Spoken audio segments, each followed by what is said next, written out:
We're not live yet. We're not live. Yes. All right, now we're live. So I call this meeting of the Mecklenburg County Board of Supervisors to order.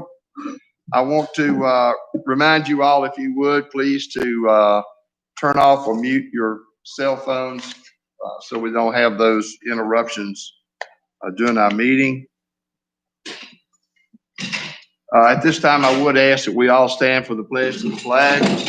I pledge allegiance to the flag of the United States of America and to the republic for which it stands, one nation, under God, indivisible, with liberty and justice for all. Thank you.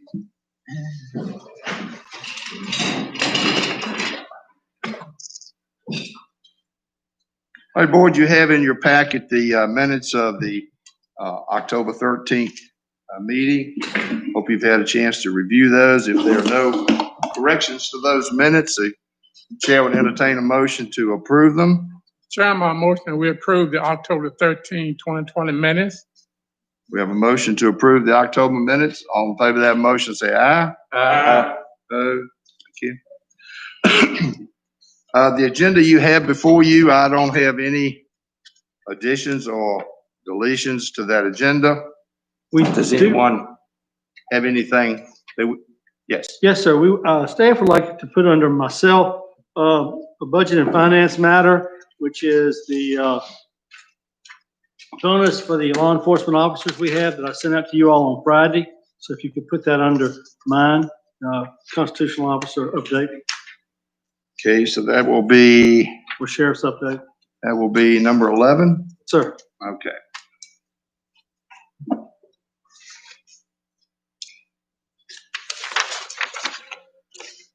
Okay.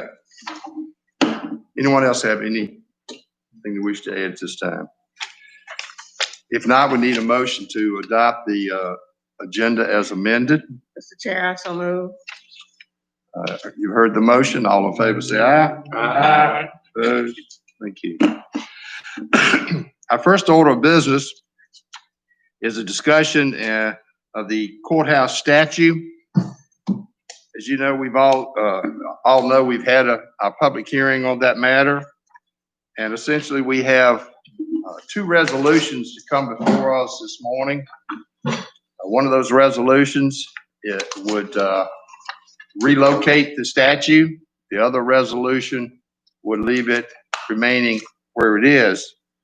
So in order to have clarity on this matter, that everybody knows exactly what the situation is, as well as our citizens, I'm going to ask Mr. Carter if he would read those resolutions. Yes, sir. The first one is regarding leaving it. It is, whereas in compliance with Virginia Code Section 15.2-1812.b, on Tuesday, September 15th, the Mecklenburg County Board of Supervisors conducted a duly advertised public hearing to receive comments regarding the possible relocation of the Confederate monument now located on the courthouse square in Boynton. And whereas after considering comments made at the public hearing, the board has determined the Confederate monument now located on Courthouse Square in Boynton, Virginia, should not be removed, relocated, contextualized, or covered. It is accordingly hereby resolved by the board that the Confederate monument now located on the Courthouse Square in Boynton, Virginia, should not be removed, relocated, contextualized, or covered. Adopted this date. Then it's the undersigned. It's an accurate account of the vote taken of the duly noticed, called, and convened meeting of the Mecklenburg County Board of Supervisors held on the second day of November 2020, at which a quorum was present at the time the meeting was convened and time said vote was taken.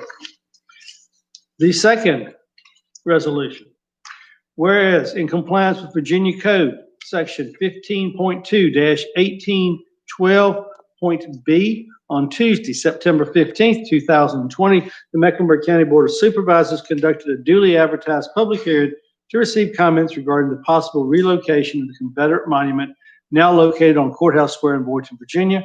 Whereas after considering comments made at the public hearing, the board has decided to relocate the monument from Courthouse Square. Whereas Virginia Code Section 15.2-1812.b requires that such relocation be effected, certain entities must be afforded an opportunity to take possession of the monument. It is accordingly hereby resolved by the board as follows. The monument, number one, the monument now located on Courthouse Square in Boydton, Virginia, will be relocated. Number two, until December 3rd, 2020, any entity designated in Virginia Code Section 15.2-1812.b shall have the right to request possession of the monument. Three, the entities designated in Virginia Code Section 15.2-1812.b are any museum, historical society, government, or military battlefield. Four, county staff shall post on the county's website advising that a museum, historical society, government, or military battlefield shall have the right to request possession of the monument. County staff shall not be required to take any further action to notify such entities of their right. Five, if none of the designated entities elects to take possession of the monument within 30 days of the board's decision to relocate the monument, then at any meeting of the board thereafter, as authorized by Virginia Code Section 15.2-1812.b, the board will determine where the monument will be relocated after its removal from the courthouse square. The vote is taken. The rest of the resolution is the undersigned hereby certifies that the foregoing is an accurate account of the vote taken at a duly noticed, called, and convened meeting of the Mecklenburg County Board of Supervisors held on the second day of November 2020, at which time a quorum was present at the meeting was convened, and at the time said vote was taken. Thank you, sir. All right, at this time, the chair will entertain a motion concerning these resolutions. Mr. Chairman, first of all, I'd like to just make a comment on when we had our public hearing, I just want to commend the people that came to that hearing. I thought they handled themselves very well and all. You know, and just listen to those citizens, you know, on whichever side you was on, they were very passionate about what they believed in and about this issues and stuff like that. So I would like to put in a motion, Mr. Chairman, that we put this on a referendum on November 2021 ballot and let the people of Mecklenburg decide this issue. Okay. All right. You've heard that motion. Any other motions? Mr. Chairman, I motion that we relocate the. Motion first before we get on. I'm sorry. I think we got to vote on the motion. Yeah, that's right. You did. You've got a motion on the floor. You need to take care of it. Okay. All right. So the motion on the floor is that we make sure, David, I get this right now. We put this issue on the ballot as a referendum this But November 2021. November of 2021. Right. Okay. All right. So, Do a roll call. yes, I want a roll call. Mr. Brinkley, Yes. Mrs. Lundy, No. Mr. Tanner, No. Mr. Jones, No. Mr. Jennings, Yes. Mr. Hargrove, No. Mr. Wilkinson, Yes.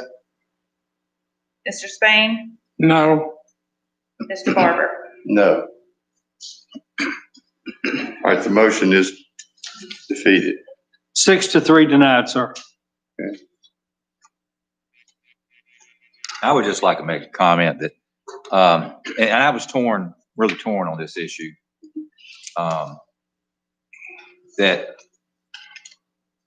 if indeed we are to remove it, if it is voted as such by the members here, that it be, we not remove it until we have somewhere where it is going, because I do not believe the county should bear the cost of removing it and then having to call back in at a later date to have it placed somewhere else, to save the county money that is virtually not, and that it not be covered during that period, whatever that period may be. We can set a limit on that if you'd like, but just want to make sure that it remains in place until we have a destination, whatever that may I be. think that's probably the case.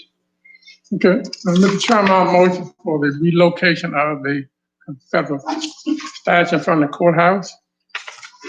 All right, we have a motion to adopt the resolution to relocate the statue from the courthouse square. Any discussion on that motion? I have a question, Mr. Chairman. Since Mr. Spain made the motion, I would, I guess, direct the question to him or anybody or county staff that I think it's probably premature to vote on something like this since there has been no plan submitted on cost of removal or relocation of the statue. I think that's only fair to the taxpayers that they have a plan of cost of removal, since the taxpayers are going to pay for this. Any further discussion on the motion? Mr. Chairman? Is that a motion? Mr. Chairman, may I make a comment? I understand Mr. Jennings' point, but the code makes it pretty clear, it's not explicitly, but implicitly, that if it's relocated, the county pays. If none of the historical or museums or any of those people take it and you relocate it somewhere else, you pay for it. And I agree with him about the taxpayers' money, but I know the board will receive estimates and accept the low bid. So I think the outcome is going to be the same whether you proceed today or proceed later. I think I know that you folks will protect the taxpayers' interests. Any other discussion? I call the roll, Judy. Mr. Brinkley? No. Ms. Lundy, Yes. Mr. Tanner? Yes. Mr. Jones? Yes. Mr. Jennings? No. Mr. Hargrove? Yes. Mr. Wilkinson? No. Mr. Spain? Yes. Mr. Barber? Yes. 6-3. Okay, 6-3, the motion is adopted. So I'm going to instruct staff to proceed with doing what we need to do according to the regulations on this matter. We'll work on it this afternoon, post it on the website, also posting at the courthouse from there, sir. Okay. I'm gonna go outside and tell the people who've assembled outside what happened. All right.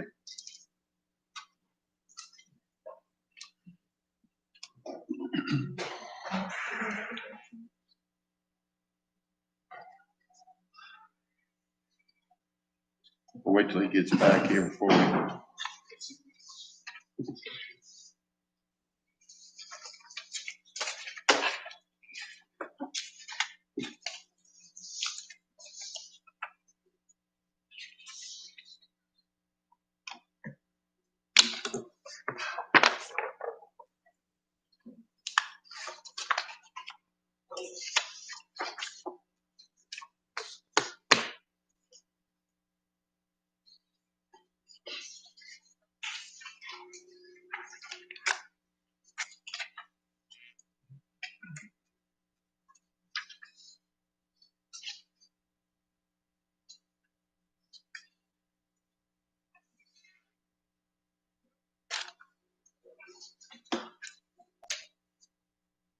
You didn't lock the door on him, did you? I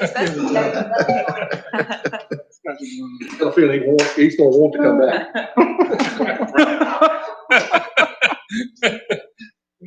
Don't think he's gonna want to stick around.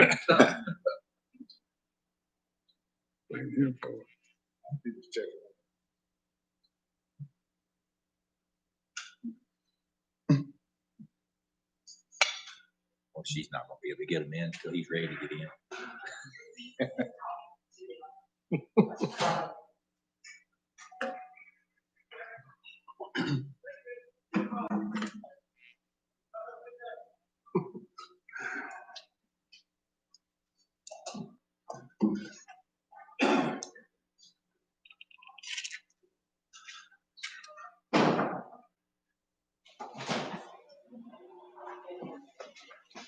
All right.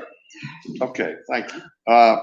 Going forward here, we have the pleasure this morning of recognizing a great citizen and public servant in Mecklenburg County. So I'm going to ask Alice, can I come down there? Will it pick up? Mm-hmm. Okay.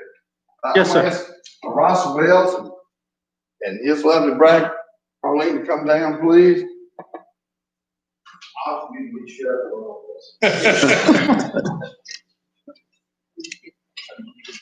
Half dozen.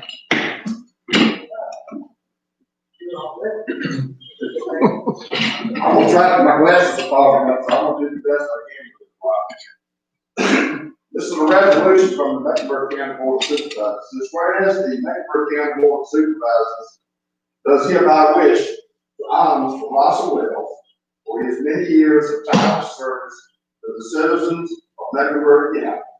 And whereas Mr. Wells has been a member of the Southfield Volunteer Fire Department since 1973 and its chief since 1993. And whereas throughout his 47 years of service to his community, he has answered the call of the community thousands of times in Mecklenburg County as well as our neighboring counties. And whereas in his 27 years as the chief of the Southfield Volunteer Fire Department, he has led Company 7 and its volunteers and their efforts to save life, limb, and property for the citizens of Southfield as well as throughout all of Mecklenburg County. And whereas through his leadership, he has improved the fire service through continued support of the county's E911 system from its inception to becoming operable, to his continued improvement by serving on the 911 Advisory Board for several terms and working to ensure that the system provides the finest service to the volunteers and our citizens. And whereas he has served on numerous boards and committees through his fire service career to help improve the training, equipment, and facilities for the volunteers to use, including developing the Mecklenburg Brunswick Fire Training Center and chairman of the Mecklenburg County Fire Chiefs Association. Therefore, be it resolved that the Mecklenburg County Board of Supervisors does hereby wish to honor Mr. Russell Wells for his 47 years of service to the citizens of Mecklenburg County upon his retirement from the fire service. Congratulations, Russell.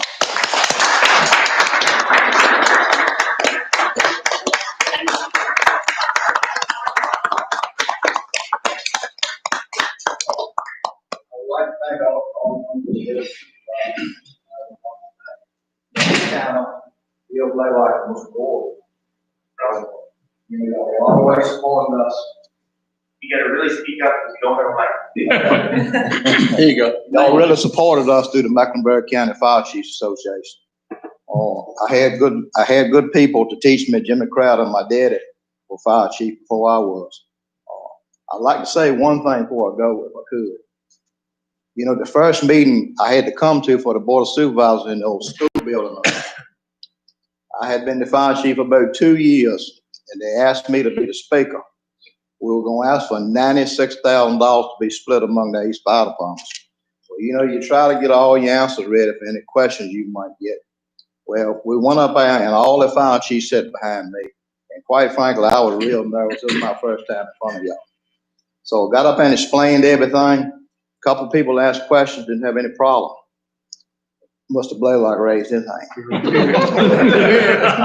Yeah. He said, I'd like to ask you a question. I said, yes, sir, Mr. Blaylock. That all y'all need? So did. I turned and looked at the fire chief. I didn't know what to say. I told him, yes, sir, that'll do us right now. If we need any more, we'll come back to you again. But he hit me with a question I won't expect him to answer. And, you know, he really supported the fire service. And this really means a lot to me, and I thank all of you for it. Thank you. Absolutely. Thank you, Corey.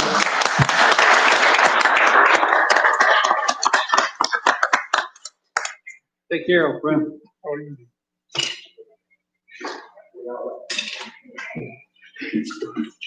Okay,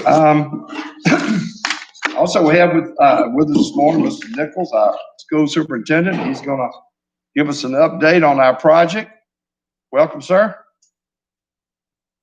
Thank you very much, Mr. Barber, members of the board.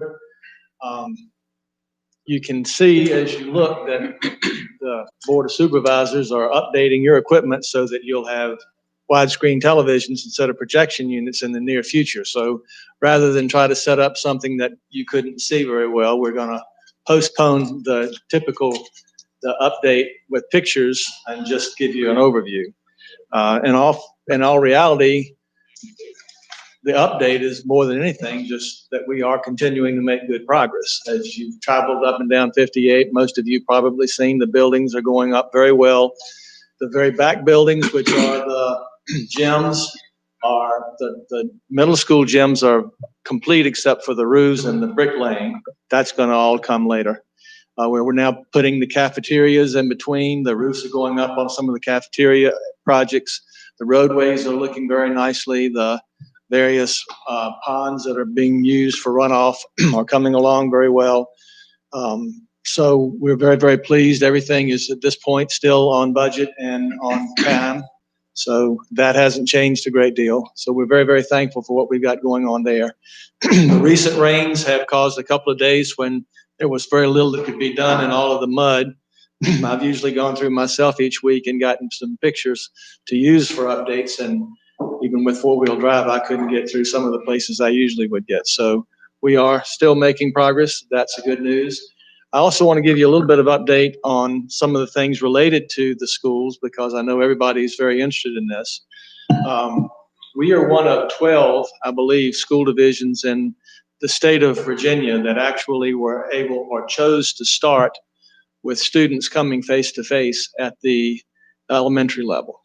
And I'm very pleased to be able to report that though there was some increase in the numbers of COVID cases in Mecklenburg County right as school was getting started, we've been able to maintain safety for those students by focusing on the screenings, the health screenings. We've asked all parents as well as our students at school to go through a screening process to see if they've had any engagement with somebody that's had COVID, or if they have a fever, or if they are sick with anything, not just COVID, but any type of thing, and to stay at home for virtual learning if that's been the case. We have had them in classrooms, consolidated in small groups, and maintaining those small group environments throughout the day. We've had them wearing masks. We have watched everything very closely. We've provided meals out into the community through this whole time so that we can have that going on.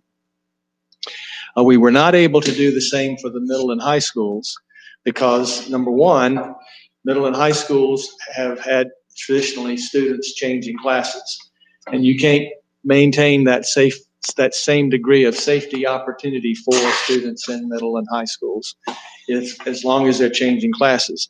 We had somewhat of an example of this a couple of weeks ago when we did have an increased number of COVID cases. We have special needs children and English as second language children at middle and high schools that are coming, because that's a requirement of the federal government. If you have students coming at all, that they have the chance. So with the few numbers of special needs children that were taking advantage of that opportunity for face-to-face, we had one who had some issues, came in close contact with a significant group of teachers, and whenever that happens, the teachers that they come in touch with or other students go through the same type of process for determining whether they need to be quarantined or not.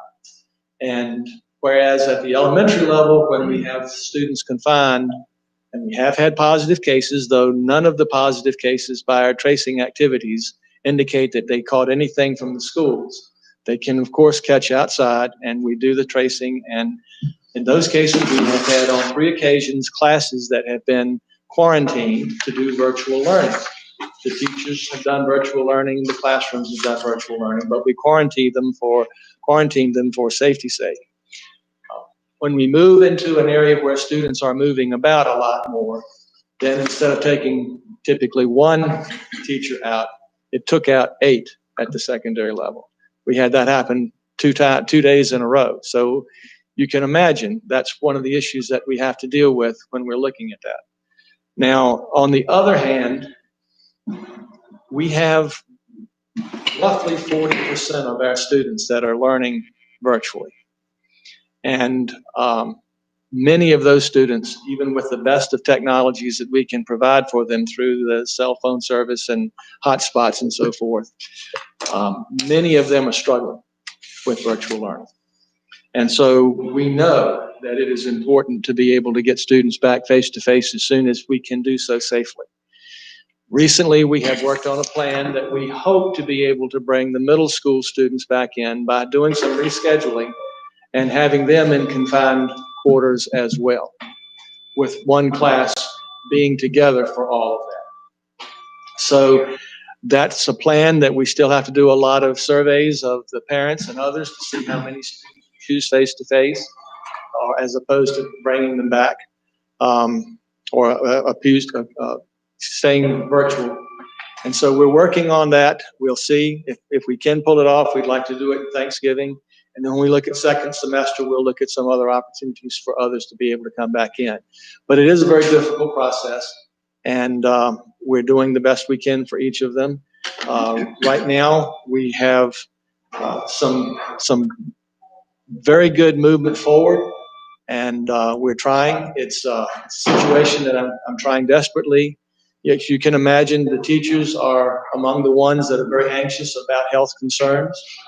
They on one side, many of the parents and students are asking to be able to come back as quickly as they can. So they're on the other side. I want to do anything I can to prevent having a scenario where parents and teachers are at opposite sides trying to fight with one another over what the education is going to look like.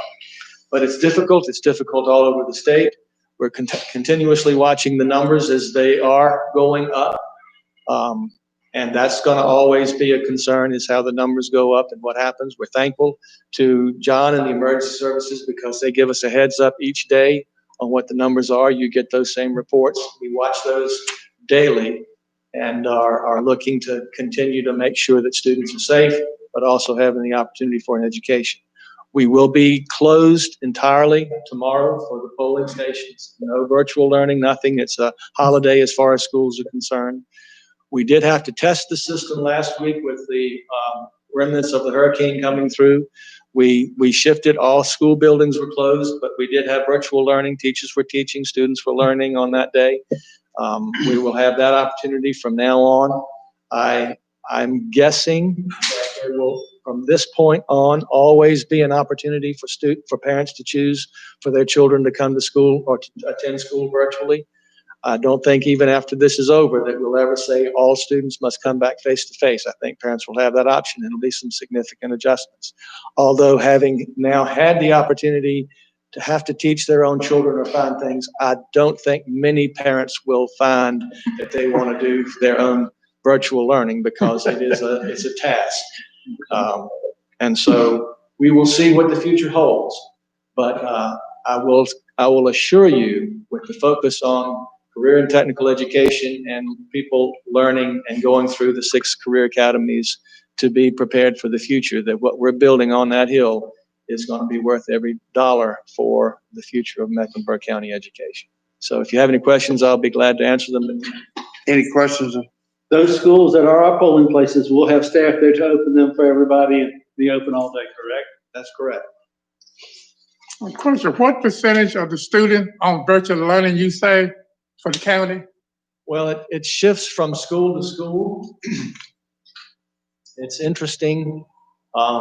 Just an observation. I'm not going to try to make any explanation. But we do have more parents on the west end of the county that have chosen the virtual option than we have on the east end of the county.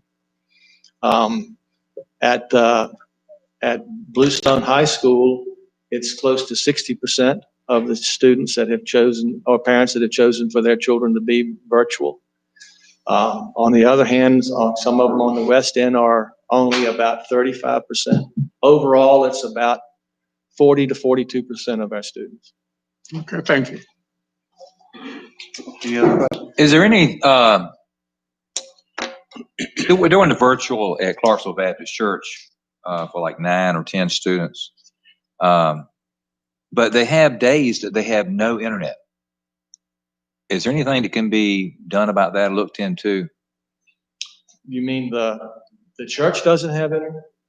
That's one of the complaints that I've gotten from the couple of people that are actually overseeing that program, is that there are days or times where there is no access and they can't use the computers. Now they have the packets, we're talking about up through, I think, third grade is the oldest student, one is third, several that are second and first. But they get the packets, which are the main thing. But the computer, I'm just hearing that there are many dead Well, days. We have purchased over 600 hotspots from Verizon, and we purchased over 50 AT&T hotspots. And the students that have needed them, even if they would take them, I mean, we have students whose parents have said we want them to be virtual, but we can't do the virtual learning because of our jobs. And I know of some that have gone out of the county to be with grandparents and doing the virtual learning and taking the hotspots with them out of the county.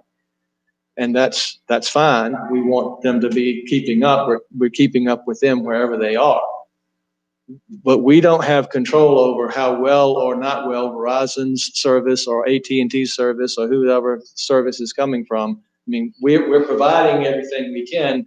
I don't know, and certainly what's happening, all of our teachers are teaching virtually from school. So it's not a matter of them being in their homes and they're not having access. Mm-hmm. So it's going out. I can't answer for what's happening with the service that's supposed to be picking up. And I would think that church would be in a spot that should be receptive of a signal. I would have thought so too. Of course, they probably are using Chantel, I would think. Don't you think, downtown Clarksville? Well, if the church has gotten set up with internet access, I would imagine that's the Chantel and whatever's happening there at the church. Okay. Well, if I find out that continues to happen, I'll contact Chantel. Okay. One thing we do have. I have one question. Has all of this created a negative impact on your budget? Just all these changes and everything, or is it kind of? Well, it's certainly a huge budgetary issue. Now, like the county and separate from the county, we also receive CARES money.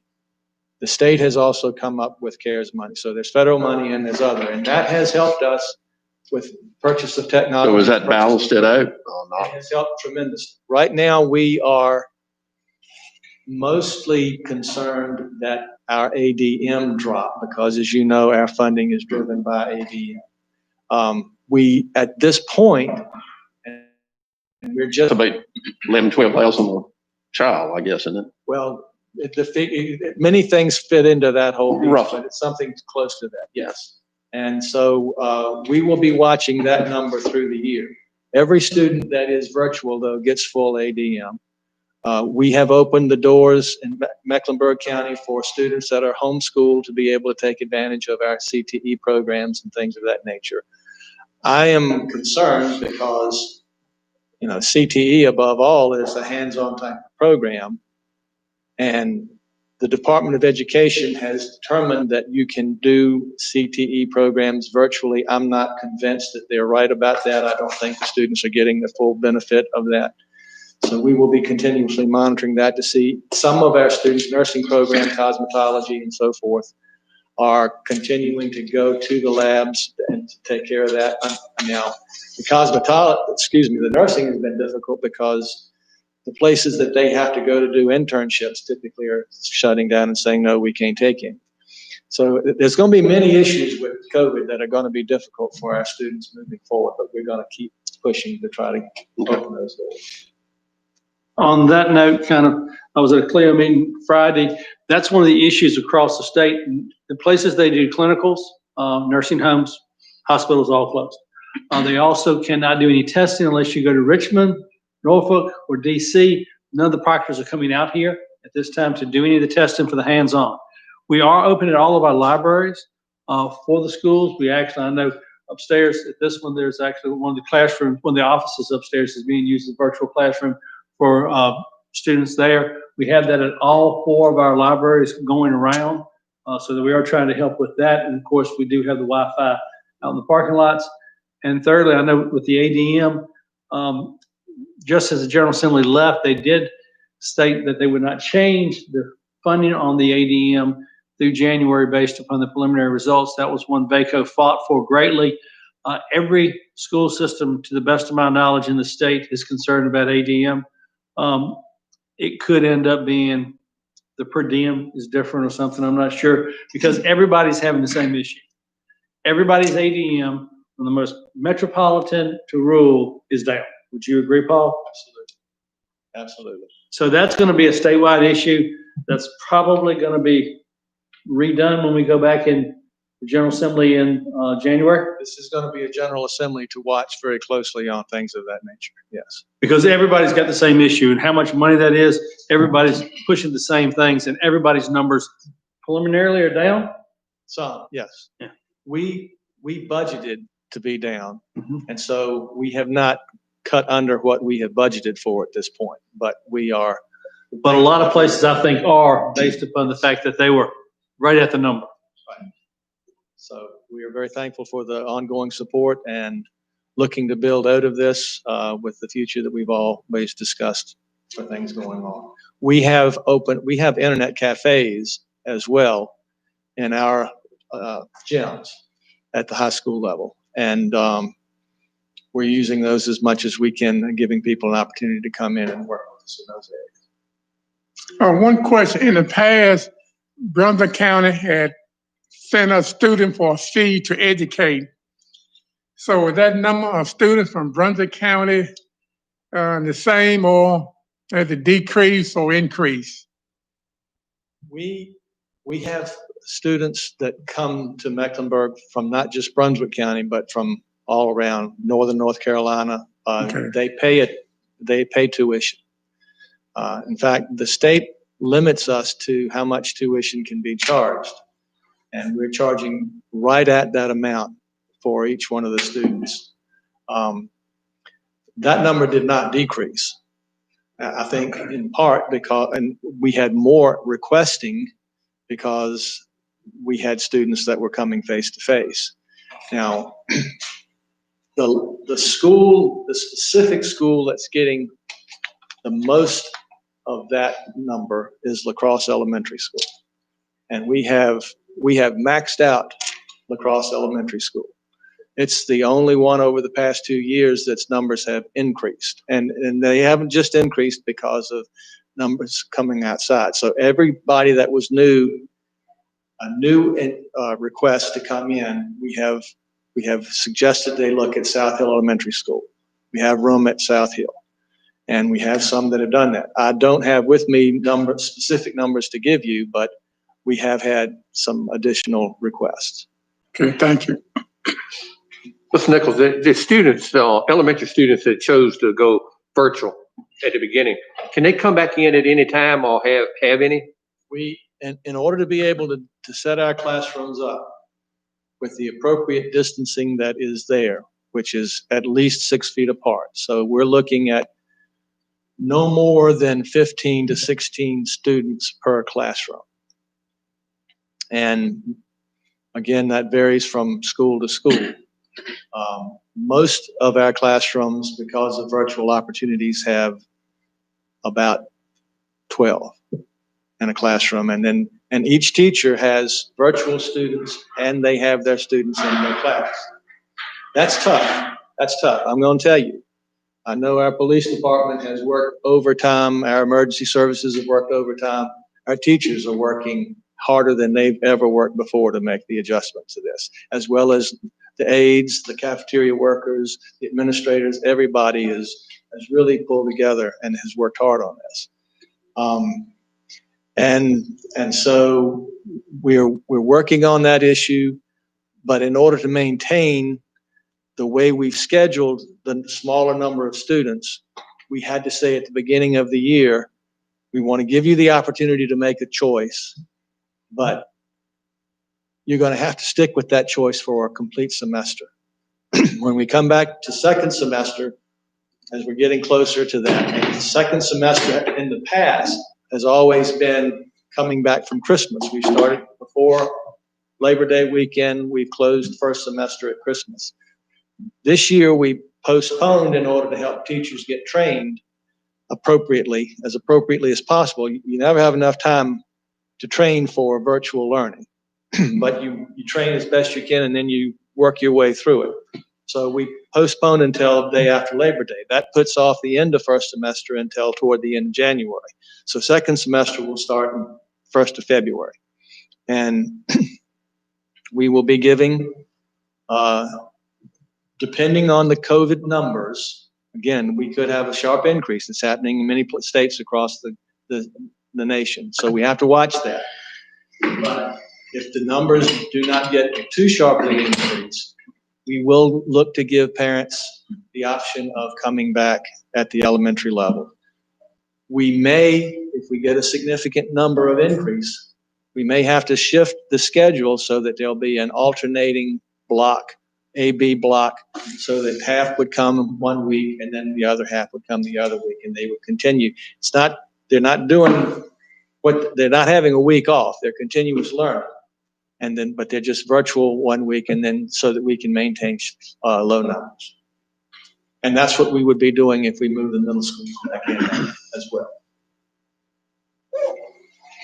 Do you have, how many students, or you have any way of telling, how many students have just dropped off the radar screen? You don't even know what their status is. Maybe they just gave up on the virtual learning or, and how might that compare with a normal school year?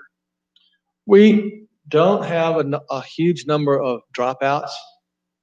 We have been in touch with 99-point-some%. I don't know exactly what the number is at this point. I mean, at mid-September, we only had about 25 students that we had not been able to get in touch with and know that they had either chosen to leave to go elsewhere or were with us in some capacity. And since then, we have continued to be in touch. So we have very few that we don't have any contact with at all.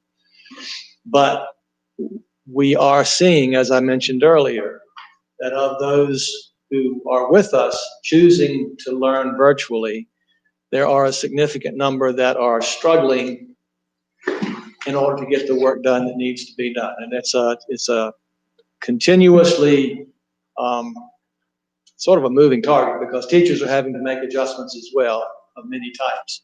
But it's a struggle to do virtual for many. Now, I will also say there is a handful of students, probably more than a handful, that this virtual opportunity is it's the greatest thing since sliced bread for them, because they can just move right on at their own pace. They love it. They like being to themselves, typically an introverted type of student with a lot of motivation. They know where they want to go. They know what they want to do, and they're just going on with it. But that's the exception rather than the rule. And so we're trying to catch up and make sure that everybody else is, and we're going to be watching very closely as we come to the end of the first 9 weeks to see from interim report time until now if we're making significant progress in virtual learning. During this pandemic, Mr. Nichols, have our fuel consumption for the buses gone up or down? It's gone down. That's okay. And the reason why I've said, because I think I've been hearing that, because I'm not intimately experienced or engaged as I used to be, that they're overlapping on the pickups and so forth. Well, you can imagine that, I mean, you would think with their secondary students going to school at all, except for the special needs children, that you'd have a significant savings. But you have to counter that on the other side, that we can only take 21 students on a 63-passenger bus. And so we've had to take several of the buses at the secondary level and move them to the elementary level in order to be able to not run routes multiple times and have significant impact on a bus. We spread that out among others. That's going to be another one of the issues that we have to take into consideration as we open doors for more. Now, in all reality, still a lot of parents are choosing to bring their children to school. And so we scheduled for 21 per bus. We're seeing fewer than 21 per bus, and we are going back and making those adjustments. We also, you will probably remember, we were having difficulty because a lot of our bus drivers, and appropriately so, were retired persons older persons concerned about their health because they get impacted greatly. We had several who chose not to come back to us this year. That hurt. We have opened the door. One of the things that will be a greater expense because of this is at one point by federal guidelines for employment, we were no longer able to identify bus driving and teacher aide as separate jobs. We had to combine them as one. Therefore, if you were a bus driver and an aide, you went over the minimum or maximum amount of hours that you could work with unemployment without having compensation for it. So we said you'd either do one or the other. And that cut out several of our aides who were able to be bus drivers. Well, we are seeing now, because of the dire need for more bus drivers, we're going to open that door again, and we have several that have come back in. We've done some more advertising. We are getting a few more bus drivers into position to be able to work with us. And so that's going to help some.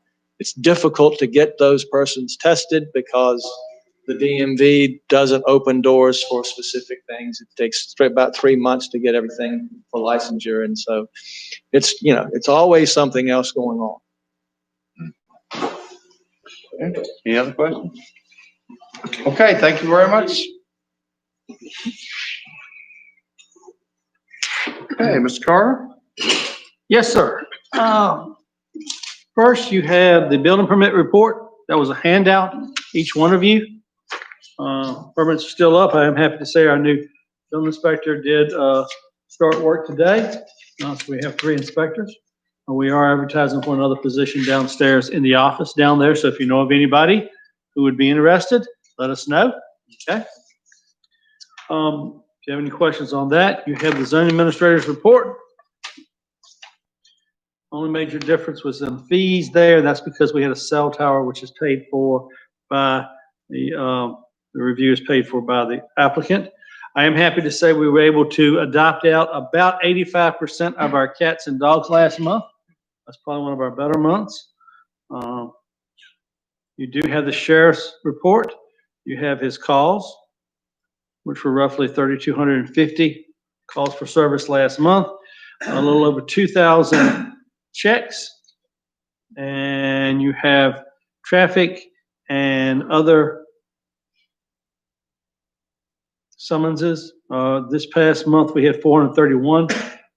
In regards to that, I would say we do have the parking lots open now down the street. They have not been striped at the Hudgens, but they are open, so people are using them some. So I'm guessing that is helping some on these heavy court dates once a month for that. Any questions with regards to that? You've got the VDOT report. They are still not going out to any meetings. If you have anything, let us know. We'll be glad to forward that on to Tommy and his staff. Still cutting, bush hogging, etc., doing various maintenance of roads. They've done a lot of pipe replacement this past year also, if you've been around a lot of the secondaries. Next, we have Mr. Taylor. Morning. Morning. As you guys have been keeping up, you see that we're right at 888 cases right now. Still holding at 34 deaths, and we have about 53 active cases in the county right now. Hopefully, that trend will keep at that level or less. This week, there's a testing event at Chase City. The health department's doing at the fairgrounds, and that'll be on Friday from 9 to 12. And as far as the CARES Act goes, we're in the process of reviewing where we're at with funding and taking the allocations that were put out versus what was actually paid out for the equipment that we allocated, and to see where we're at with that at the moment. That's all I got. Y'all got any questions? Any questions, John?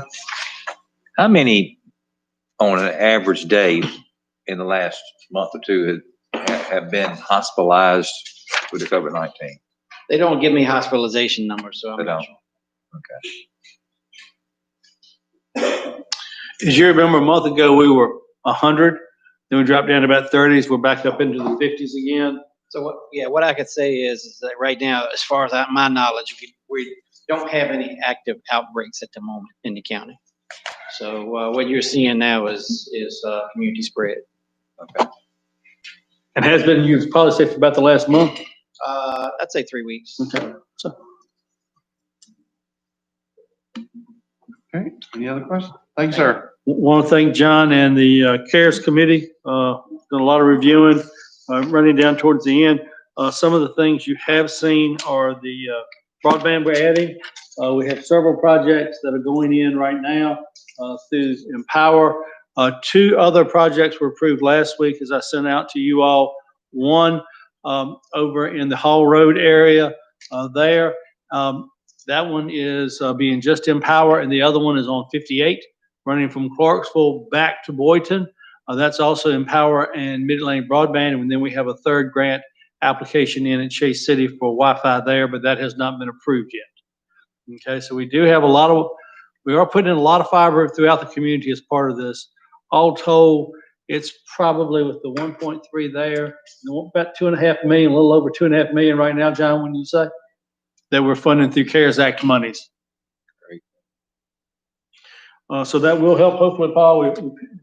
We did work with Empower to target areas that had a lot of students, trying to hit those areas first so that we also looked to make sure some of the places we looked at over Chase City already had cable in those subdivisions, so we did not go back to double up, because there's some available. Next, you have a update from Southside Behavioral Health. If you have any questions on that, I'll be glad to pass them back to Beth and her staff. They're sending this out to all 3 counties, trying to let y'all know what's going on with their activities. On the Hayes application, Robert did tell me that nothing has happened this past month with regards to transferring any of the land or the issue with regards to half the building being on the other lot. So we're just going to keep that as a steady update until we find out something, hopefully in the next month or 2. With regards to elections, our registrar is here, Jason. He wants to give you all an update. First off, I'd really like to thank him, Ms. Terry, all their staff down there. They've got a couple of people helping. When you hear the numbers, you'll understand why. And if you've ridden by, you've seen the lines. Yeah, so first off, I do thank y'all for the support that we had. This is, I'm sure you've heard it many times, unprecedented year. It has been absolutely insane in our office. Just to tell you right now, we got 22,335 registered. Of those, we have voted 8,400 of them. 6,230 came through my office doors. 1,200 came through there this last week. So we were steady. Our average was over 125 people a day for 45 days. And just about everybody that came through got to vote and got to go home. The ones that didn't, we did our best to get them taken care of. Like everywhere, we had a few complaints. I expected, masks being the biggest issue that people had, but in order to come in, you wore a mask in our building, and we cleaned that booth behind every voter that came through. We've also instructed all of our election officials that they will be cleaning booths behind every single voter that comes through our precincts. We have limited the amount of people allowed in our precincts on election day. We have put it in the paper for the last 2 weeks. We put it on Facebook, online, and anywhere else we could get it, letting them know that if you vote in person, you will wait. It's not a question of it. We can only allow so many people in for the protection of our voters and for our poll workers. Of them, they're all mostly in the high-risk category, and I have only had a handful of them that were unable to work due to their own safety concerns, which I totally understand. But they get a big hand of gratitude and thanks from me, and they should from every single person in this county. Without them, the election day would not happen. I get to sit in my nice warm office and get yelled at most of the day while they're out in the field actually servicing the voters. So they're the ones that make this happen. Our electoral board will be out going to every single polling place multiple times. I've been in constant contact with the sheriff, and they've assured me that we'll have deputies going to polling places just to be visible out in the community, to let people know that they're there so that no foolishness will hopefully happen. But that being said, 38.7% of the county voted. In a typical presidential election, you can expect right around 70 to 80% will vote, which means hopefully we'll only have about a 35 to 40% turnout on election day. So again, these are unprecedented numbers, and we did have extra help in my office. And without them, there would be very different articles being written in the paper about Mecklenburg County. We had about, I think our longest line was about 5 minutes, 10 at one day, just because so many people showed up.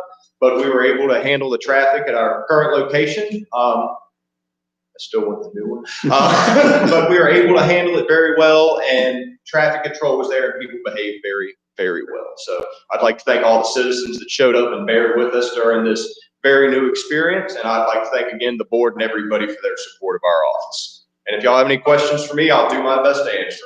Any questions? Yeah, at the polls, be a special person that would clean behind each person. It'll be one of our officers of election. So just like most places, we have received more PPE than I have ever seen in my life.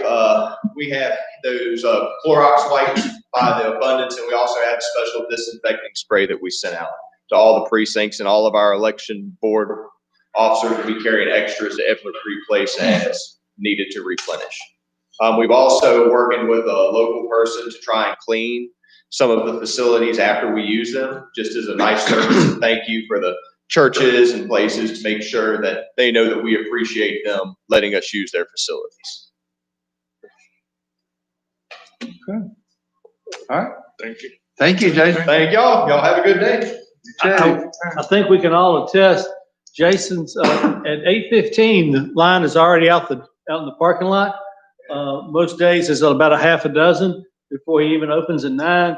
And secondly, the phone doesn't stop ringing off the hook down there. I believe all my staff has stated that it's constant. Luckily, evidently, everyone's learned your extension already, so they don't even call up and ask us. Oh, I do have a question. I saw something on one of the social media sites. Yes, I do cover those things. About, can I change my vote? What is that? What is Not in that? Virginia. So certain states, actually, they mark their ballots. So we would know whose ballot is whose. In Virginia, that's against the law. When you cast a ballot, it is completely, we have no idea. There'd be no way to track the specific ballot back to you. So there's no way you'd ever be able to change your vote unless they change the Constitution of Virginia. Okay. All right. Thank you. Yes, sir. Jason, I had one lady that told me she didn't know there was stuff on the back.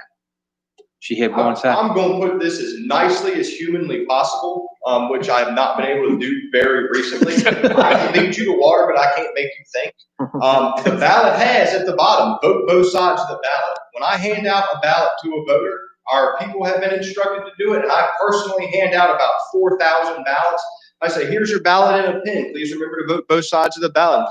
Completely fill in the little black circle next to the name of the person or the candidate that you'd like to vote for. Well, this particular lady came to your office and she said nobody told her. So, I mean, it's just a little extra. Yes, sir. We do that. Our people are trained. You wanted to go back up there and vote again. She can't come back up and vote, but if you don't vote for something, it does not have an effect on your ballot. So you can vote for as much or as little as you want. I just think that make sure everybody is reminded there's two sides to the ballot. That is my most common complaint on election day. Yeah. I would say people only hear part of what they hear, what they want to, and just kind of don't pay attention. It said vote, that's all they heard. I would probably, if I had to bet, I'd bet on him, what he said versus what she heard. Well, probably more so at his office. It's like he said, he's getting the more handicapped or elderly come into his office. So that's, and I'm not trying, I'm one of those elderly, I guess. I'm just saying, sometimes you need to tell people, now make sure you turn it over. Yeah, we probably did 100 curbside voters of elderly people who couldn't get out of their car. And that's one of the things we do try and encourage is if you do have a handicap or disability, come to the office, we can get you taken care of. I mean, it's pretty quick and painless. We let you vote in your car in the privacy of your car. And if you're not comfortable with us helping you, we can always make sure a family member is able to assist you. Right. Somebody asked me the other day, said if you voted 2 months ago and you passed away, your vote still counted. Is that the advantage of voting early?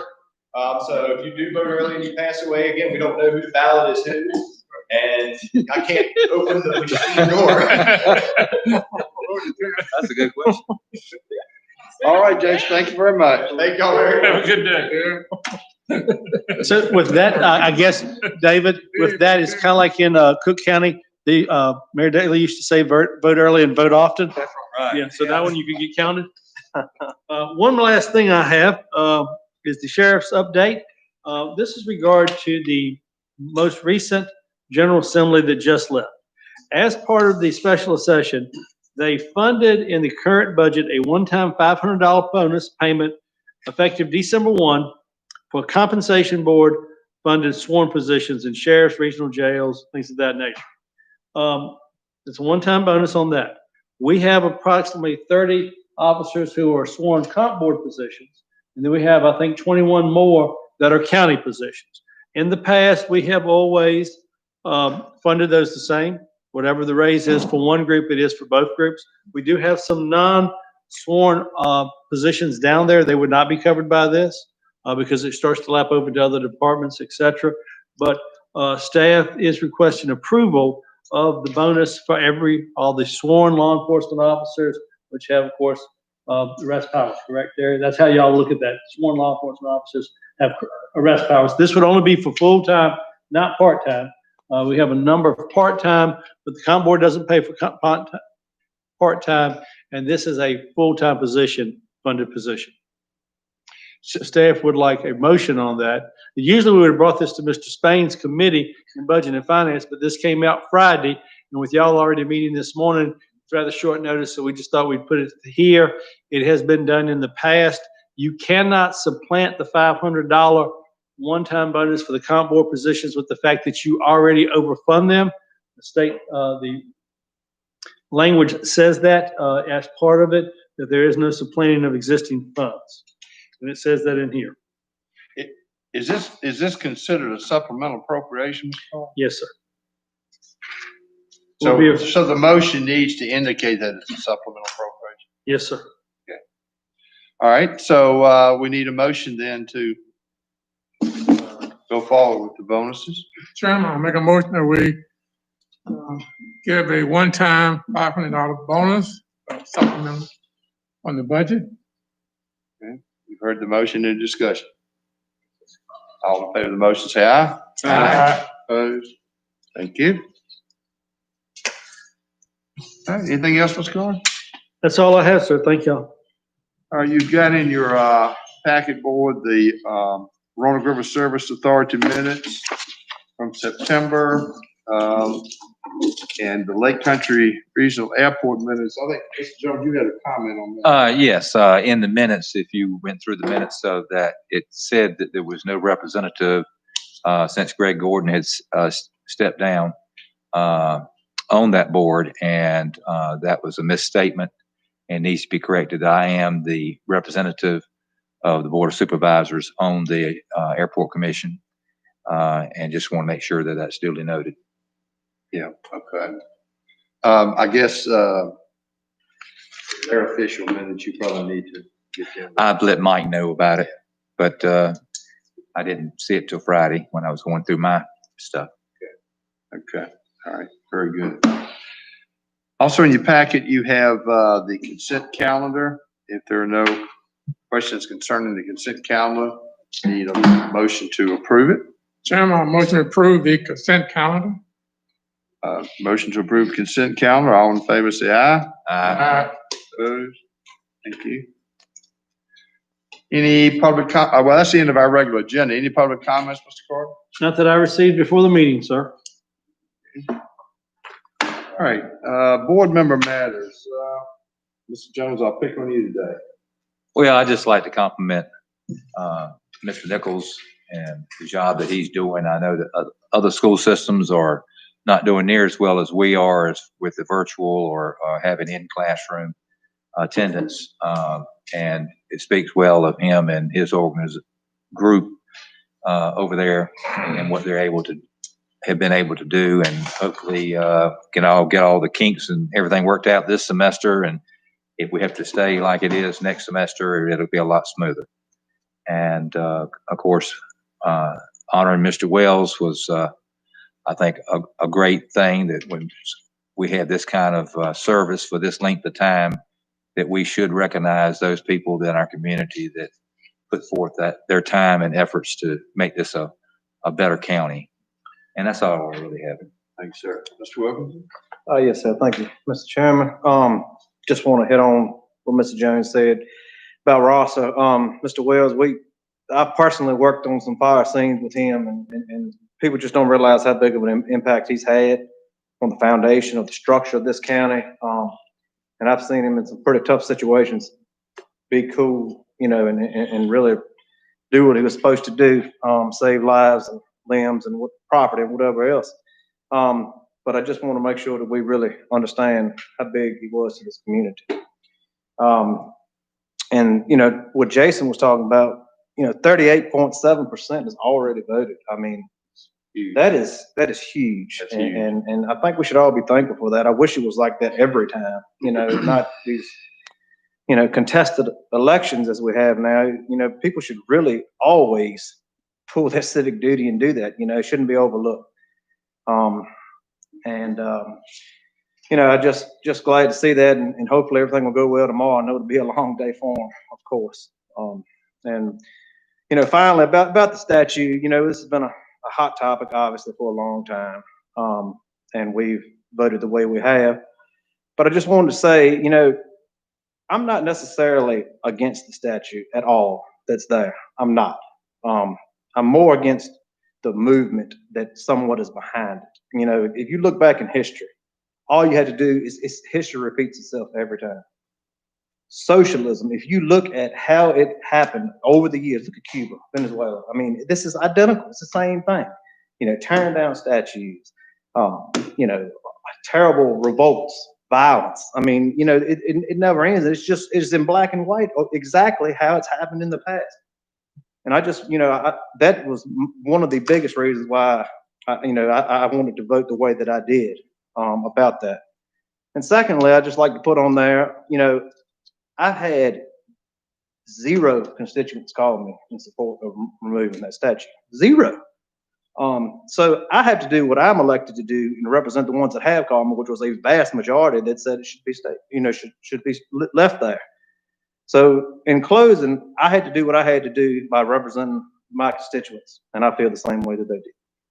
Thank you. Thank you, sir. Mr. Hargrove? Thank you, Mr. Chairman. I just to piggyback off Mr. Jones and Mr. Wilkinson, I do thank the board for recognizing Mr.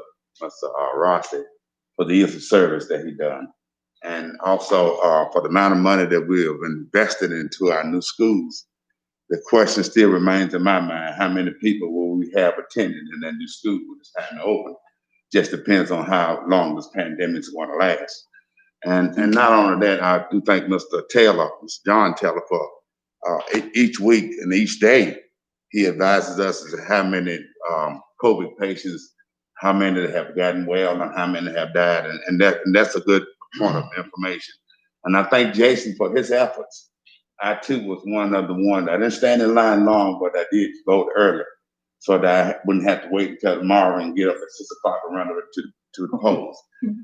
And for all the conveniences, I believe, as Mr. Wilson has said, we need to take advantage of for all these conveniences that have been provided for the county and residents of Mecklenburg County. And thanks to Mr. Nichols for his update and all the hoops that you have to go through and so forth, just so that our kids can keep abreast of the learning of today's changes. And he and I had talked previously before the meeting. He, as well as many others, are faced with challenges that we have never endeavored in our lives, not just by the year, but by the minute and by the day. And so we have to be to the point that we can maneuver to those challenges that is befitting for the people of Mecklenburg County.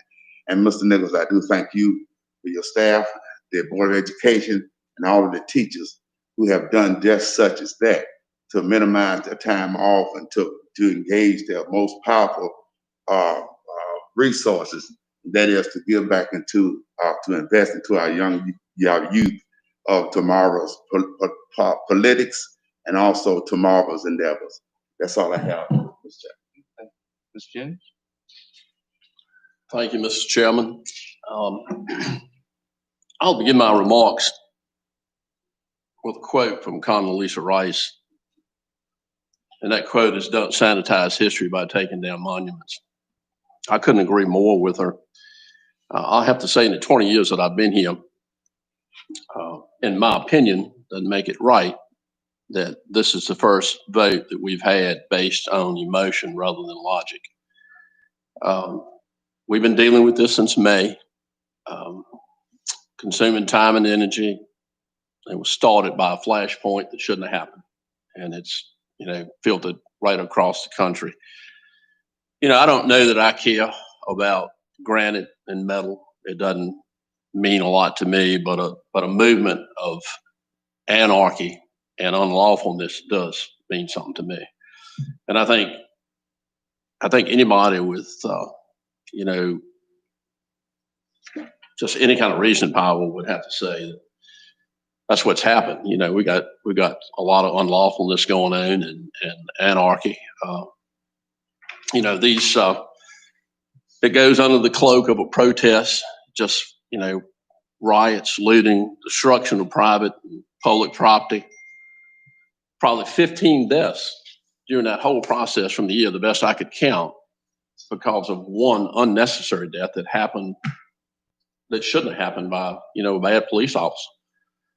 And it created all of this unrest, which I don't understand. I'm open to somebody explaining it to me, but I haven't understood it yet. We don't need police reform in the country. We need people to respect the greatest nation in the world that they live in. I don't get that part either. I don't know why they don't. It's kind of easy to do if you've been taught from day one. It's not a problem. I know in August, I remember writing down in my computer 2 quotes. One was Mr. Hargrove, and one was Mr. Barber. And Mr. Hargrove stated that, don't judge me until you walk in my shoes. And I could not agree with you more in 1960. But in 2020, the shoes you walk in are the ones you put on. We got laws.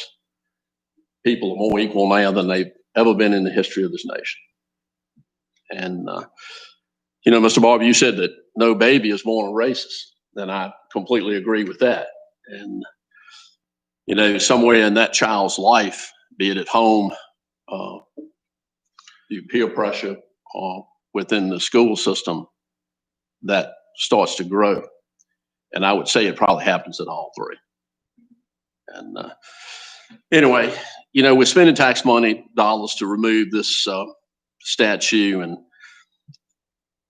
I really believe that, and I'll use Richmond as an example. I know they've spending $1.8 million to remove those statues down. And that's their business. That's Richmond, just like Mecklenburg County is our business. But, wouldn't minority communities be much better served, even right here? If it, I think Wayne had mentioned one time that the statue was going to cost about $50,000 to move.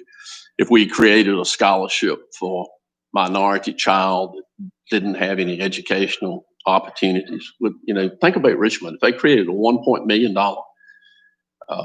scholarship fund for children that didn't have any opportunity, this money could be so much better well spent.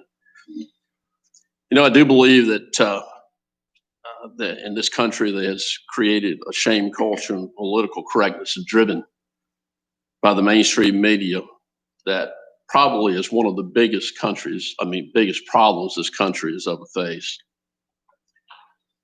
In the end, I completely respect my colleagues. I respect the decisions y'all make. I didn't necessarily agree with the, decision, but I guess we can't get everything right. So anyway, that's all I've got on the statue. My election comments, we got presidential election tomorrow. You need to go vote for that. And, Glenn, I remember seeing one of your Facebook posts, which I thought was pretty profound. And it said, don't make it a popularity contest. List the candidates, list what each one of these candidates can do for the country or your particular causes and that kind of thing, and vote for that person, which I thought was very profound, to a very objective way to look at those things. And I guess, the way I put it kind of in a layman's terms that, I don't care who the plumber is or what the plumber looks like or how much the plumber cusses, as long as he comes in my house and fixes the plumbing, that's all I care about. And the plumbing in this country at Dawn Shore needs to be fixed. So that's all I have. Thank you, sir. Mr. Tanner, we'll jump over to you. All right, Mr. Chairman, thank you. One of the things I want to say, I believe Mr. Jennings alluded to it in his opening prayers. This county lost a great steward this week with the passing of Pete Rudd Jr. He served on this board for numerous years. He served on the Roanoke River Service Authority since its inception until this year. The Airport Commission, the Board of Equalization, just many other boards. And I would ask everyone to keep his family in your prayers. And Rasa, what can you say? I mean, 47 years of service, and literally he had big shoes to fill when he stepped in them, following Jimmy Crowder as chief. But he took it, he ran with it. The county has grown because of it. The fire service has grown because of it. We've got some of the best facilities, the best training. You know, everything is happening a lot because of his leadership. I want to make sure to thank our teachers. Mr. Nichols said they've got a tough job and it's not going to get any easier. It doesn't seem in the near future. And also thank Jason and all of his staff for all their hard work leading up to the election tomorrow. 37% is just unprecedented. I'd also encourage everybody, if you haven't voted, please go out and vote tomorrow. It's a right that too many people have fought and died for, that everyone should have it. So please exercise it. That's really about all I've got. Thank you, sir. Mr. Bright? Well, again, Mr. Wells, you know, saying, I think it's dedicated. I don't know if that's kind of underestimated, dedicated, because I worked in Southfield for 35 years and just watched him operate. He was the fire department. I mean, you know, he did an outstanding job and all, and he led this county, you know, in the right direction for us, fire department, stuff like that. You know, back to the monument, and I kind of agree with a lot of things that Mr. Jennings said that, you know, I always say that I'm willing to vote for anything that I think will help us as people or county thing.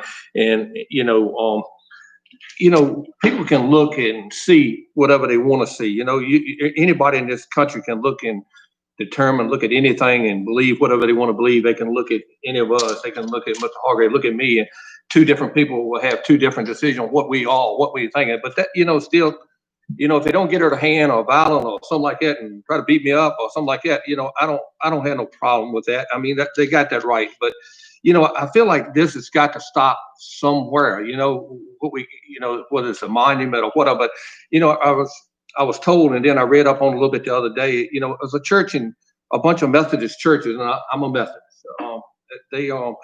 They are bringing to the annual conference, they want to change the symbol of the Methodist church. And I don't know whether you ever seen, it's a cross with the flame beside it. And some people see that as bringing back old memories and stuff like that. You know, it's been there since the 1960s and all, you know, so they bringing that and want that removed, you know, and I'm thinking, well, you know, what will come next? Will a group see the cross that's in the church? Will they see that a different way than maybe I see it? And will that be the next thing taken, you know, or we will have to give it up, you know, and I think, you know, all this is coming at a time when, you know, a lot of people feel like they're losing their Second Amendment rights to guns, stuff. It's just constantly taking some, and do that, you know, and, you know, it won't, well, it's been a while, you know, they took prayer to the church, you know, that wasn't a large group of people that decided that. It was a small group of people that was offended and all and wanted the church to take it, you know, and thank God we still say the prayer here at this board meeting. Thank God for that. But our chairman has to read a statement before that because he's got to make sure we don't offend someone before we do that. But this country wasn't built on that. It was built on something totally different. So, you know, I'll go along with the decision here. I always will with this board. I respect you, each and every one of you, and always will. And I call you not only my board members, but some of my best friends and stuff. And nothing will ever change that. But I feel like at some point we got to stop this a little bit. No, so that's all I got to say. Thanks, sir. Ms. London? Yes. I would like to thank Mr. Wells for his service, 47 years to the county. Also, remember your civic duty tomorrow to go out and vote if you have not already done so. Thank you. I'm sorry, is that, okay, I had a hard time hearing you, I apologize. Repeat. All right, thank you. Repeat. You mean repeat? No, ma'am, we're good. Mr. Spain. Yes, say good morning to all, and I respect each board member. And I can use the term I love each one of you. It's good when we can differ. It's nice if we can sit down at a table, brotherhood, and talk and discuss rather than react. It's good to be able to proact in situations. We do know the country is quite divided, and sometimes we do overreact to things. So I feel blessed how this board get along and function.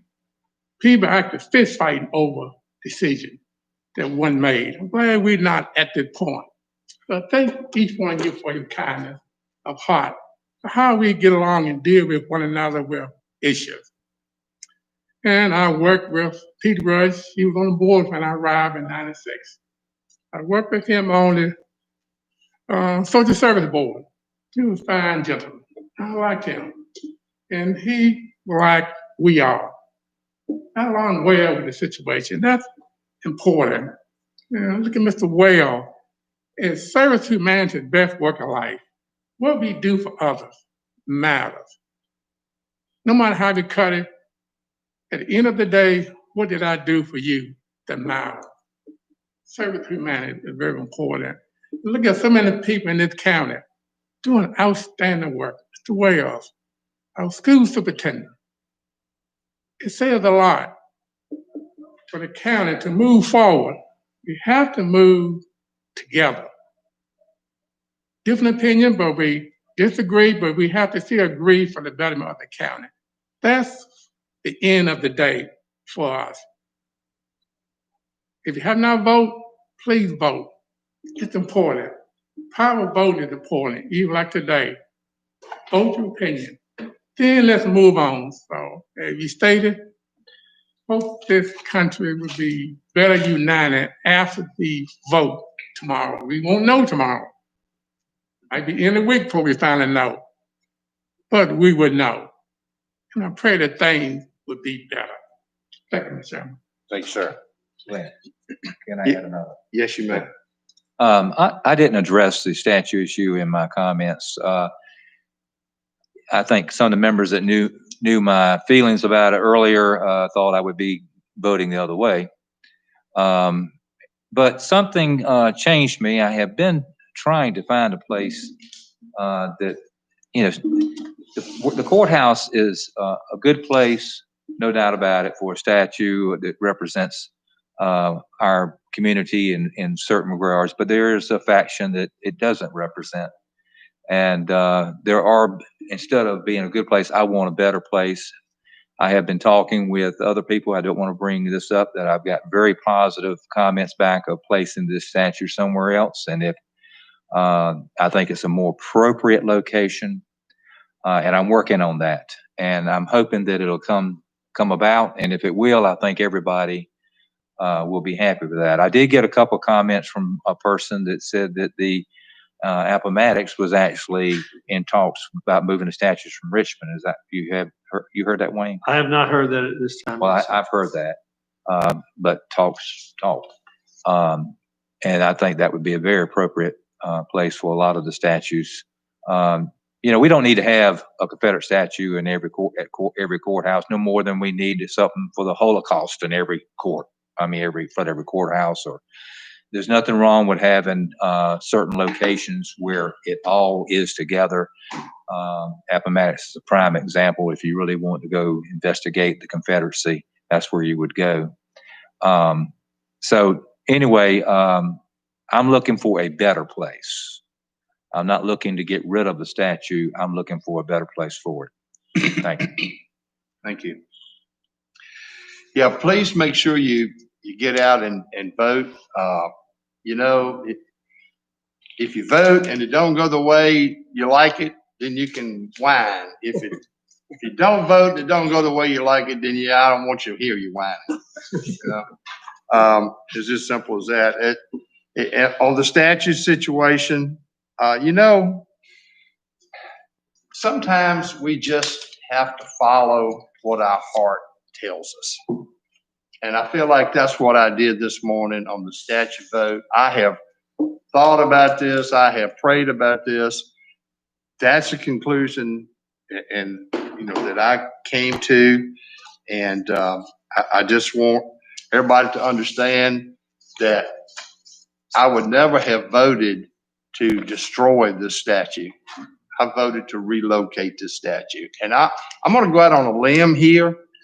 And I'm going to say that if an organization came to this board tomorrow and said, we want to put up a Confederate statue and we'd like to put it on the courthouse lawn, I would venture to guess that that would get rejected by a 9-0 vote. That we'd probably say, you know what, we're going to have a problem with you putting up a Confederate statue. That's fine. But just do it in a more appropriate place. I feel like that's the direction this board probably would go in that situation. So anyway, enough of that. Rosser, I've known Rosser since we were children. His family fire department is just in their blood. His father was very involved. Well, I guess maybe one of the founding members of the fire department. Yeah, and chief, and so it's in their blood. And but people like Rosser that you know represent our county, you know, just you have to understand that's 47 years of unpaid labor. I mean, that was all contributed time and effort on his part because he loves his community and he loves the fire department. So, you know, thank God for people like, you know, like Rosser Wells.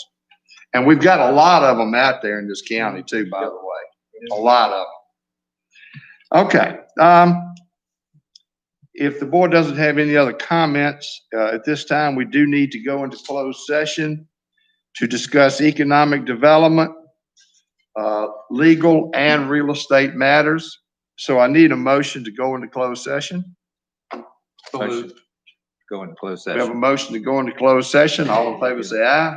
Aye. All right, this board is in closed session. We'll take about a 5-minute or so recess.